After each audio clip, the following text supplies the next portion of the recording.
they may be coming back to life. Nice.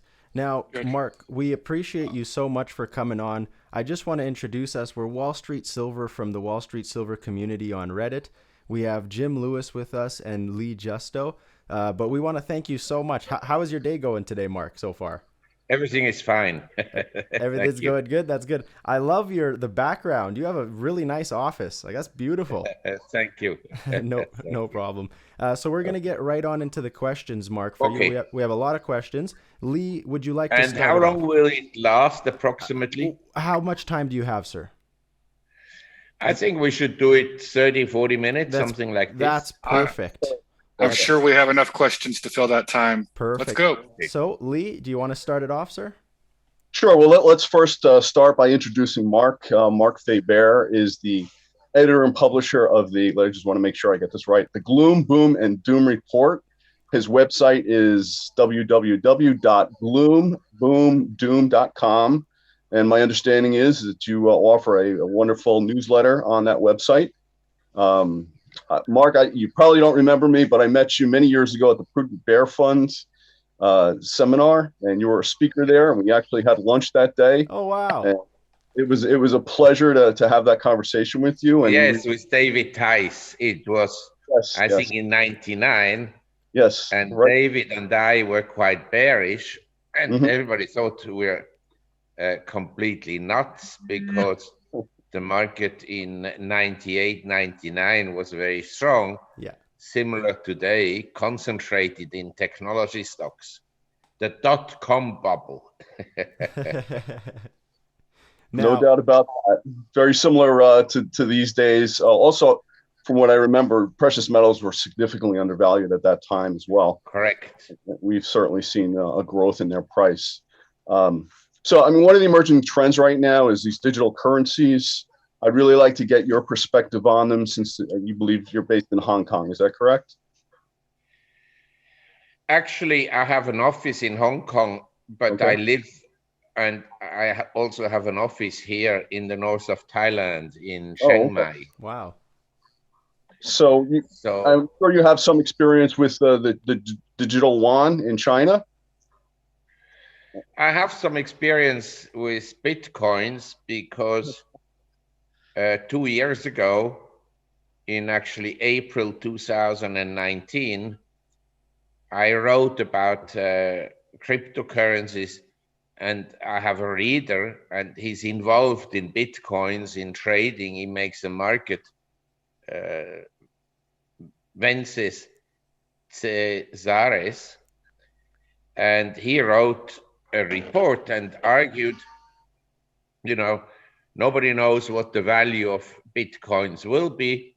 It may fail, but maybe it won't fail, and maybe it will be worth $1 million per Bitcoin one day.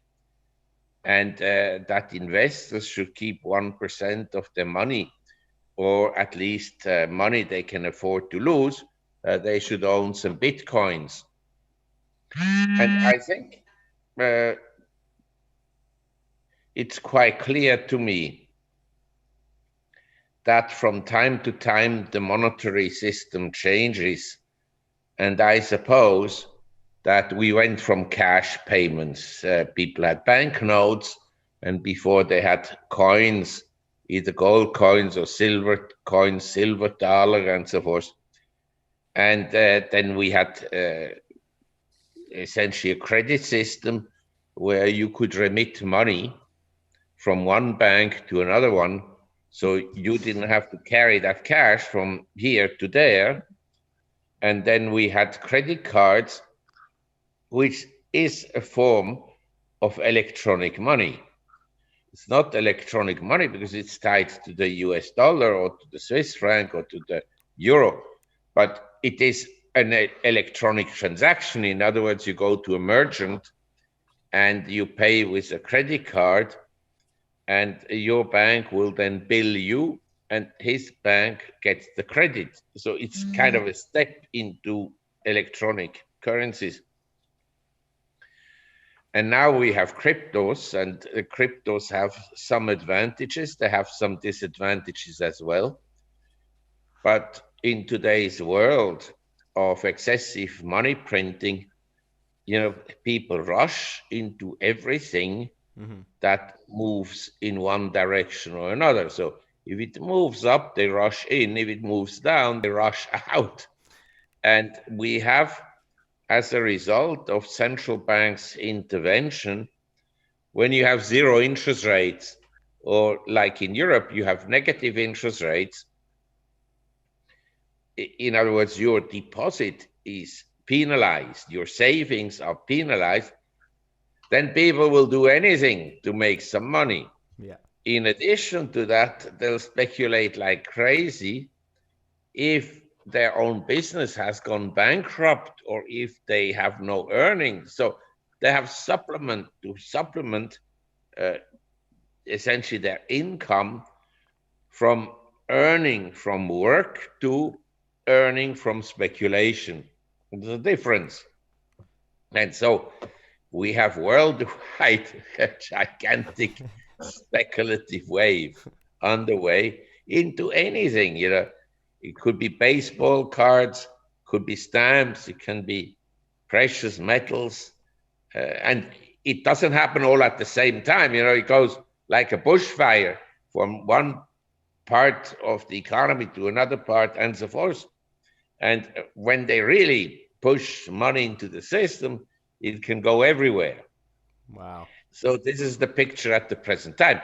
Where it didn't go and where it didn't help anymore, this money printing, is in the bond market. As you know, interest rates on 10 years and 30 years treasury bonds, since the low point of interest rates in August 2020, in other words, 8 months ago, since then, they've more than doubled. This is a huge increase, like interest rates at 6% going to 12%. Do you understand? It's a huge increase. And in my view, it's going to damage some sectors of the economy. And it may also be the thing to do, namely to buy treasury bonds right now, not for the long term. That I want to point out. Long term, I think treasury bonds are a disaster. But they have become, according to my statistical measurements, they are the most oversold since 2016. So traditionally, when they are as oversold as they are now, they can have a rally of a few points.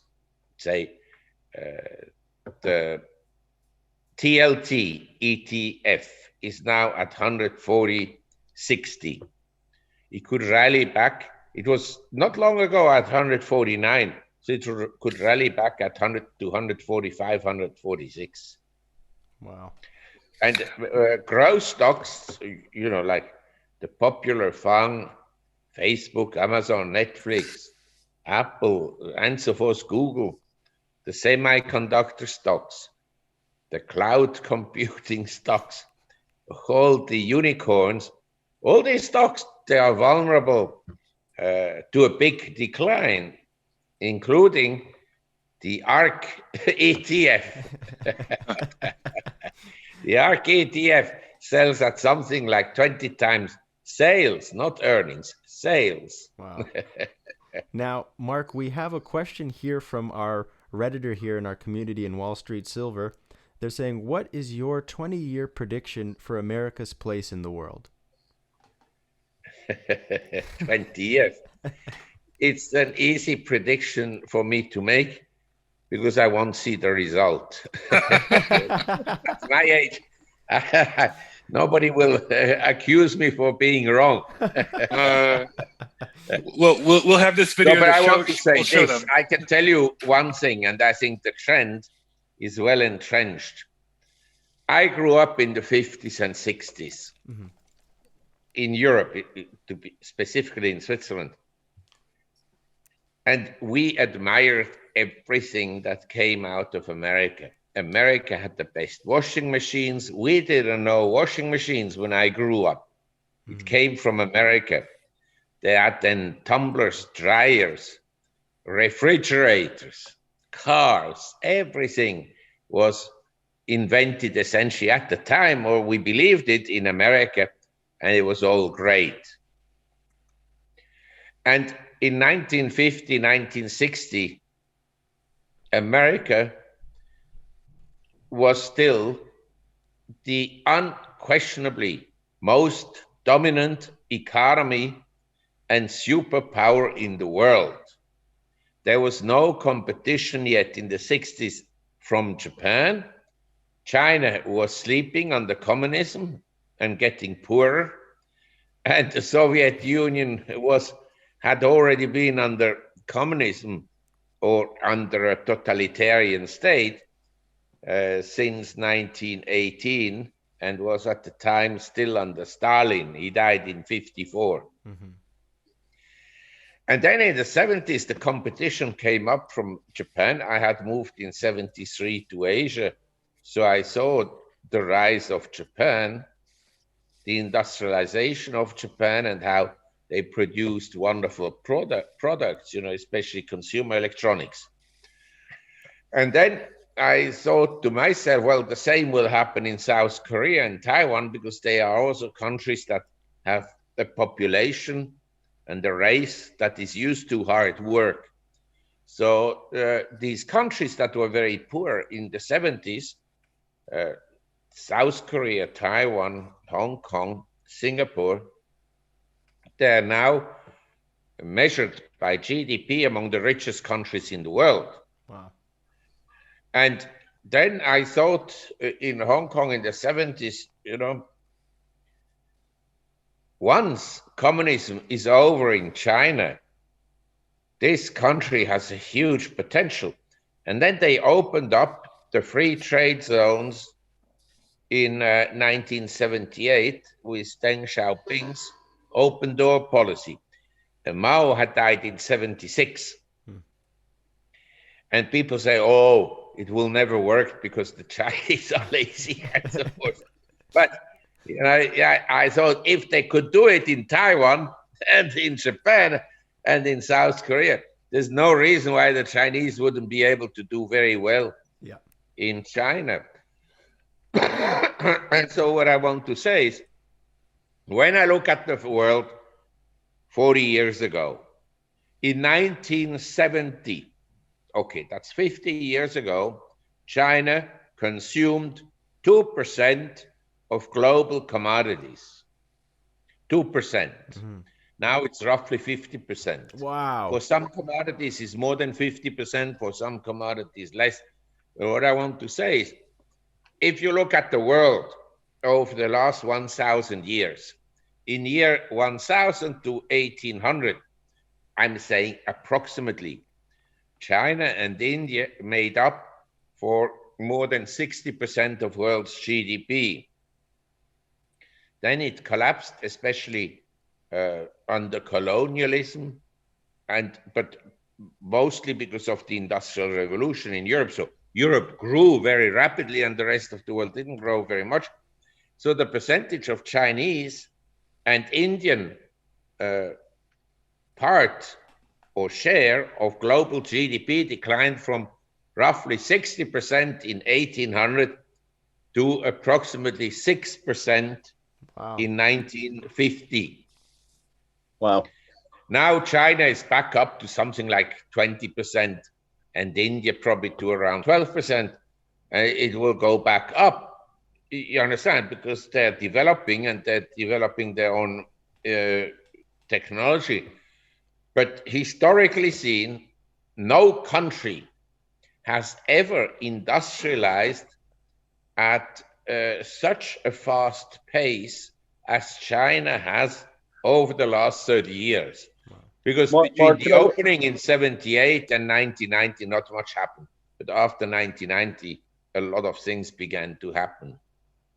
Mark, could I just ask you a follow-up to what you're saying right now? How do you see silver and gold playing a role in the future of the Chinese economy? I want to finish answering the question of your viewer. Yes. I think in 20 years' time, the US will be fairly insignificant geopolitically. But the tragedy, and this we have to be mindful of, is they're unlikely to go into insignificance without a war. You know, there are some people in America, they still dream of an American empire and so forth. They still think or dream that their military is much superior to any military elsewhere. Well, the fact is that they haven't won a war seriously for the last 70 years. You know, the Vietnam War, they didn't win. Mm-hmm. And after that, their success of military interventions in the Middle East has been a complete disaster. Mm-hmm. Also, if you look at the cost, if we would analyze the productivity of something, the worst productivity of any military intervention has been the US interventions over the last 20, 30 years. It hasn't produced anything and cost maybe $4 or $5 trillion. Exactly. And where do I see gold and silver in all this? I think we have, as I mentioned, this changing situation in paper money. In other words, probably from the time of when I grew up with my grandparents that always argue you have to save and put it in a safe deposit box or safe deposit with a bank. That was the safe thing to do, a savings account. Ein Sparbuch, they said at the time. That is safe. Everything else is not so safe. Anyway, nowadays, the worst kind of investment in the long run, I'm not saying that short term, if the stock market drops, like last spring, if it drops 35%, during that time, cash was the best investment. But in the long run, the purchasing power of money is going down and will go down more. And in this situation, as I said, cryptos have some disadvantages. In particular, we know how much gold and silver there is in the world, approximately. But we have a fairly good idea what the figure is. We know what the mining output is. This figure is also quite reliable. But we know that Bitcoins has a limited quantity, 22 million, approximately. What we don't know, how many people will have similar cryptocurrencies as a Bitcoin. You understand? Mm-hmm. Someone like the Chinese or the Indians or the Russians or so could come up with, say, chip coin, or to be contemporary, a strip coin, or transvestite coin, or trans coin, or whatever, you know. And theoretically, that coin could become even more popular. We don't know. So the quantity of electronic coins can, of course, increase. A question is, of course, about the energy that you use to produce them. That is a potential in, or reduces the quantity that can be of all cryptos that can be produced. But I'm not an expert about that. But what I want to say is, when you print money over longer periods of time, as has happened in history repeatedly, gold and silver is a good store of value. I'm not saying it's the optimal store of value or the optimal asset class to make money. You understand? If you invested 30 years ago in Microsoft and in Oracle, and 15 years ago into Google and Facebook and so forth, you made more money. There's no question about this. Mm-hmm. But say if you bought the S&P in year 2000, up to today, gold has performed better than the S&P, or equally well. You know, we need to allow for some errors in the calculation. But in general, I would say you want to own some gold. The disadvantage, of course, is if you have your gold in the US and you have to flee the US because the socialists are coming after you with guns and rockets and handcuffs, so you have to leave the US. It's difficult to carry 100 kilos of gold somewhere else, you know, physically. So one of the things you have to do with your gold and silver is ideally you store it into different locations around the world. Or there are companies, I don't know whether you provide this, that people can deposit their gold, say, in New York.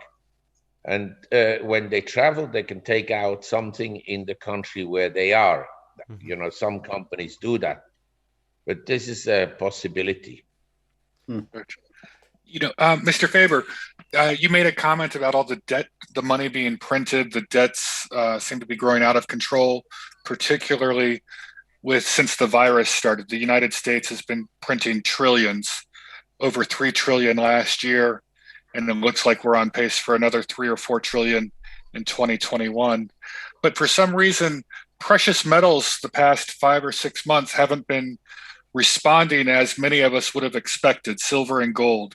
And I wondered if you have any thoughts on perhaps why silver and gold don't seem to be responding as they traditionally have in this current debt printing bonanza that we're observing. I think this is a very valuable question. And I think most of us who own gold and silver have been disappointed by the performance of gold and silver since August 2020. There's no question about this. Yeah. But to this, may I also explain that gold had a huge rally until September 2011. After 2011, we had a correction that lasted until December 2015.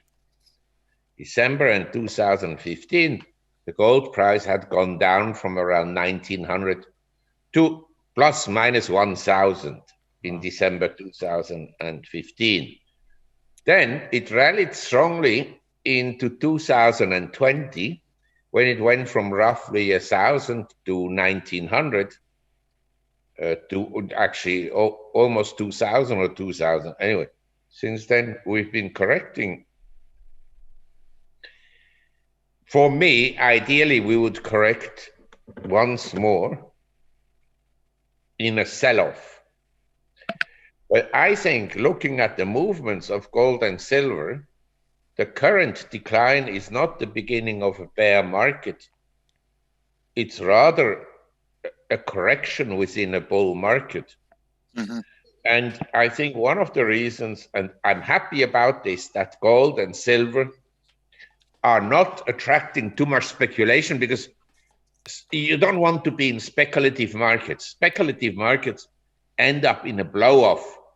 Like a few weeks ago, GameStop went to $400-500. Yeah, that was funny, wasn't it? Hilarious story. You don't want to be in these kind of markets as an investor, as a trader. Okay, I can tell you, based on my experience, most traders, they lose money. So anyway, I'm happy about the correction in precious metals, and one precious metal that has actually, after many years of poor performance, begun to perform better is platinum. Yeah. You know, platinum, and by the way, gold, silver last year were also up 25 and 35% respectively, despite of the correction. So I think we're actually approaching a good buy point in precious metals at the present time. I just added a little position the other day. I have a large position. This is my largest asset. Mm-hmm. And I'm not worried about the price because I feel that I want to have some security. Mm-hmm. The only worry I have is that these crooked, incompetent, arrogant governments, that they take it away one day. Wow. That actually leads into my next question: is there a certain, what's the point where the governments where that could be conceivable again, that they might want to confiscate gold? We just interviewed Jim Rogers a few days ago, and he said since we're no longer on a gold standard, he thought that confiscation of gold would be unlikely again, simply because the government doesn't need gold to expand money supply anymore. I happen to, that's a valid point, but socialists will confiscate whatever the heck they need to confiscate. I'll toss that off to you for your response. Well, they'll come after our underwear. Awesome. Now, Lee, do you have a question for Mr. Faber? Yes, I do actually. It kind of ties into what we're talking about now. Part of the Reddit group has been talking about a silver squeeze, and I know that you're of the opinion that such a thing is very unlikely to happen.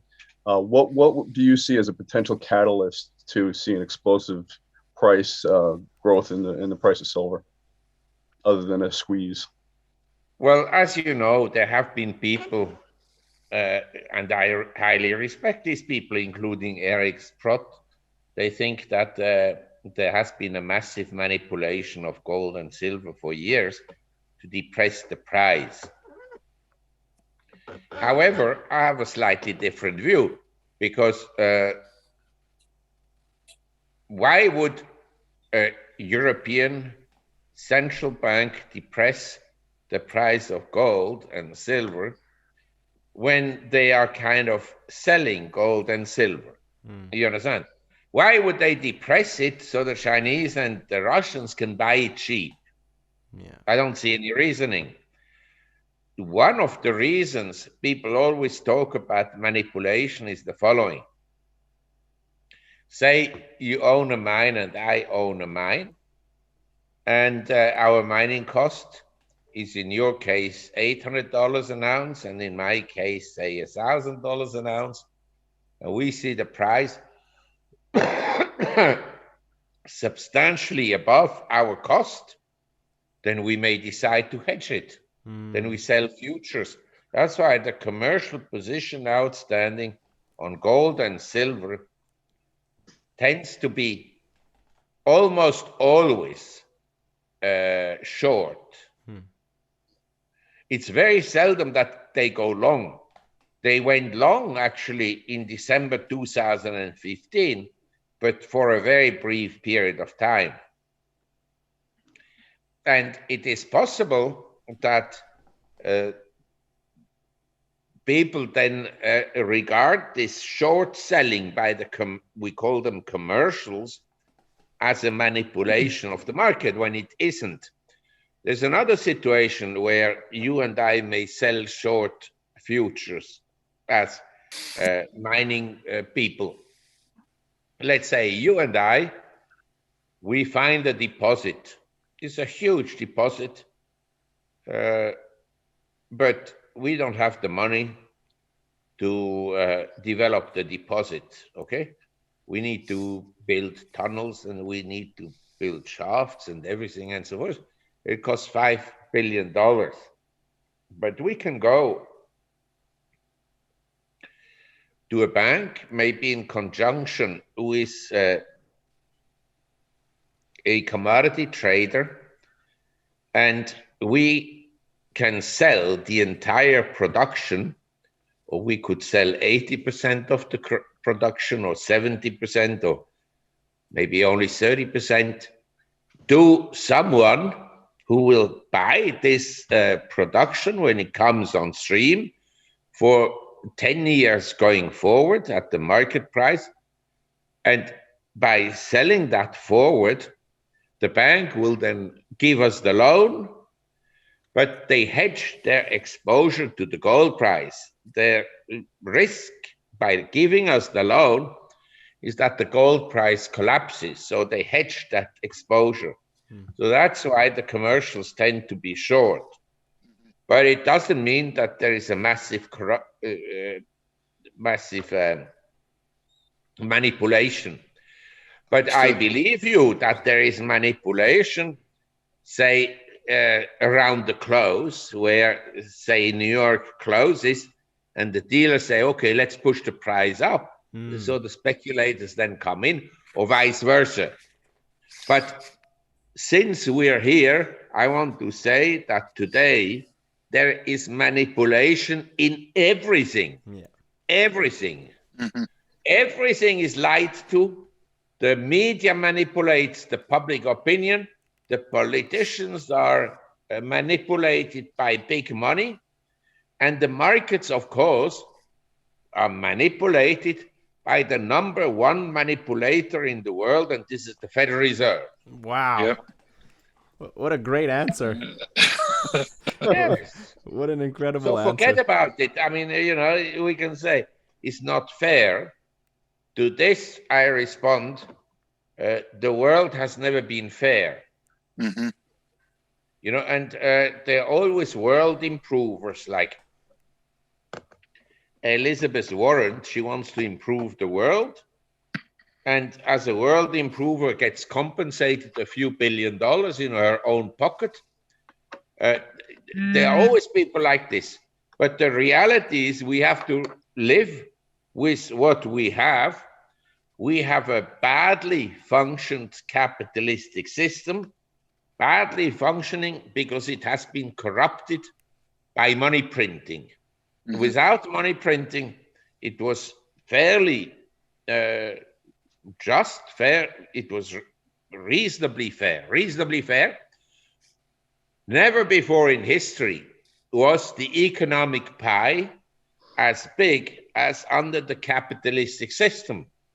This capitalistic system is not old. It's a maximum 200, 150 years old. Mm-hmm. Do you understand? Yes. We have expanded the economy of the world, the population of the world, the lifespan of people living, and we have reduced the poverty rate in the world like never before in history. You understand? Yes, sir. But the socialists want to come now and they want to say, well, it's unfair that this guy is so rich and we have very little. I agree it's unfair. But you want to reduce everything to the same by cutting the trees all to the same level. And then the pizza pie that before is this big, the people, the poor, they got only a share. The pizza pie shrinks and the poor get an even smaller share. Yeah, they want us the result. They want us to all be poor together. Ask the Bolsheviks. Ask the Bolsheviks. Ask the communists on the Mao. Yeah. Well, Mr. Faber, we wanted to before we run out of time, I definitely want to ask you this. You mentioned you are buying gold and silver. What is your preferred method for investing in the precious metals market? Do you use the ETFs? Do you buy physical gold and silver? I use your company. Or do you like? I would like to use your company. We don't have far away. We don't have a company. We're just an online community on Reddit.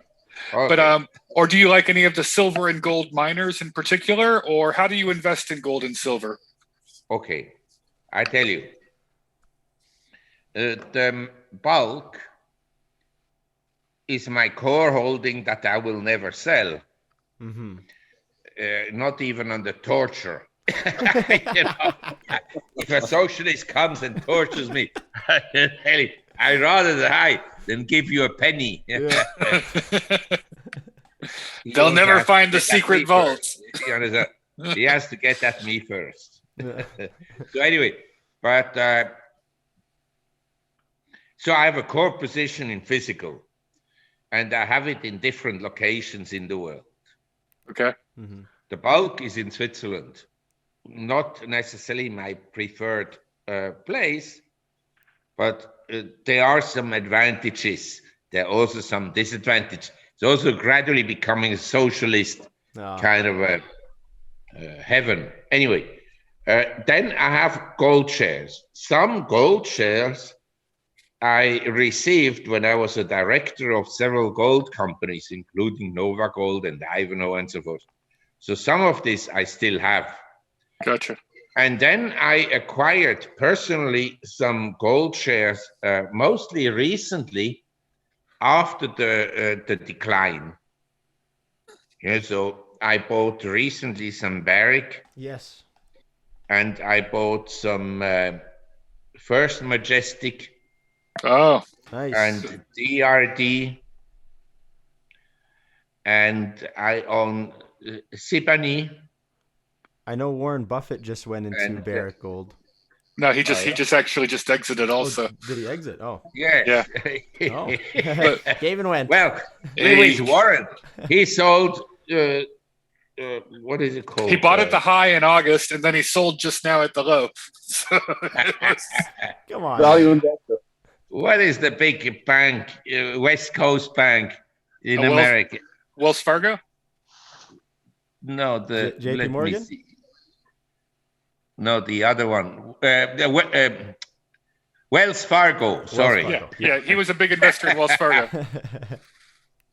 He sold it last summer, and I bought it at the time. Uh-huh. Not by purpose. It just happened that I was, I bought it, but then I read he sold his. So it's okay. Yeah, he doesn't, I don't pay much attention to what he does. Mm-hmm. I think he has been a great investor. He has also had some inside information, which you and I didn't have. Mm-hmm. Mm-hmm. And also lately he hasn't done so well, and he has an insurance company. So there are many benefits that he enjoys, tax benefits from the fact that he has an insurance company. Oh. Mm-hmm. Well, we just want to, does anyone have any more questions for Mr. Faber before? I have one quick question, if it's okay. Yes. The World Economic Forum and several central banks are talking about this whole Great Reset event happening and unfolding. And I'm just wondering how you see precious metals living through such a drastic shift in the economies, global economies, through something like that. Well, I think, as I said, I own precious metals. Mm-hmm. I'm a believer in it. I'm also believe that, I don't know what they mean by reset. It seems to me that we had plenty of reset already, because just consider, even the worst dictators in the past, the worst despotic governments, they never forced people to stay at home. Yeah. This is now a novelty. Yeah. And home is one thing. Say in Britain, there's a case where someone, and I suppose there are many others, he had a house, he went outside in his own garden, okay? You have the house, you buy it with the land. At the back, there is a garden. He went out in the garden and had a cigarette. Mm-hmm. He got arrested. No way. Are you kidding me? That's crazy. I am stunned by some of these stories. The governments are run by a bunch of crazy nuts. What? Yeah. What? I have a friend. He has already built a guillotine in America. It's modeled exactly according to the guillotine in France. Yeah, no one expects the French Revolution, right? Here it comes. Well, we want to thank you. Except nowadays, you need 1 million guillotines because there's so many government officials. Actually, you sometimes wonder, what do all these people do? Well, Mr. Now, Faber, at least we know what he does. Mr. Faber, this has been a joy. We're at the 35, 40 minutes that you said that you had available, but we'd love to talk to you again in 3 or 4 months if you have time, as these things develop and get your opinion again, if you have time to join us. At that time, I will call you comrade. Comrade? Yeah. All right. Awesome. Well, we want to thank bye-bye. We want to thank you so much, Marc Faber, and everyone from Thank you, Mr. Faber. We appreciate your time. Take care. Bye-bye.